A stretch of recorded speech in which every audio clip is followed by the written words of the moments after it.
இன்றைக்கு அருமையான நாள். ஒரு 2026 15th ஆகஸ்ட் இந்த ஒரு சுதந்திர தின நாளில்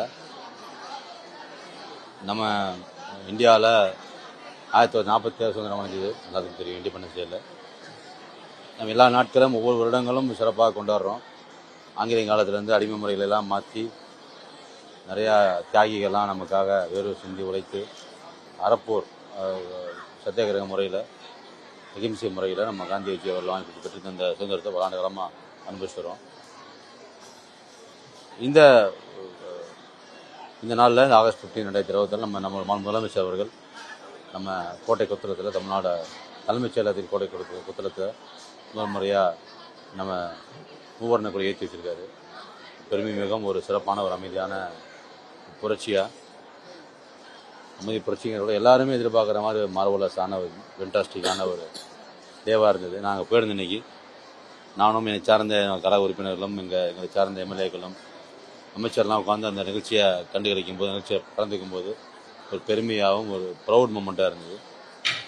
மக்களும் பல நாட்களில் பார்க்கும்போது இந்த ஒரு சூழல் ஒரு நம்ம முதலமைச்சர் நம்ம இன்னைக்கு பேசின மாதிரி லஞ்சமற்ற லாவணியமற்ற ஊழலற்ற ஆட்சி அமைக்கணும், அது மக்களோட சேர்ந்து பயணப்படணும், மக்களுக்கு இதுவும் கடமைகள் இருக்குங்கிறதைய மிக சிறப்பாக சொல்லியிருந்தார். இன்றைக்கு நாளில் இந்த கபாலீஸ்வரர் கோயில் இங்கே நம்ம மயிலாப்பூர் தொகுதிக்குட்பட்ட எல்லையில் 4 கோயில்களில் இந்த அன்னதானம் இன்றைக்கி இருக்குது. இந்த ஆகஸ்ட் 15 வருஷம் பண்ணிகிட்ருக்கோம். இன்றைக்கி இந்த அன்னதான நிகழ்ச்சி சமபந்தி போஜனம் நம்ம கபாலீஸ்வரர் கோயிலில் நான் துவக்கி வச்சுருக்கேன். இதே போல் மற்ற கோயில்களில் மாத பெருமாள் கோயில் அங்கே நம்ம அமைச்சரில் கலந்துருக்காங்க. முண்டக்கண்ணியம்மன் கோயில் அங்கேயும் நம்ம அமைச்சர்கள் போயிருக்காங்க. அதே போல் பாலதண்டாதிபதி கோயில் தேனாம்பேட் அங்கேயும் நம்ம அமைச்சர்கள் கலந்து கொண்டு 30 கோயில்களில் தமிழ்நாட்டில் பண்ணுறோம். இந்த நிகழ்ச்சியில் இன்றைக்கி மயிலாப்பூர் தொகுதியில் மட்டுமே 4 கோயில்கள் இருக்குது. எல்லா அமைச்சர்களும் கலந்துக்கிட்டு சிறப்புரையாடுற மக்களுக்கோ நம்ம அன்னதானத்தை சிறப்பாக பண்ணதுக்காக வந்திருக்கோம்.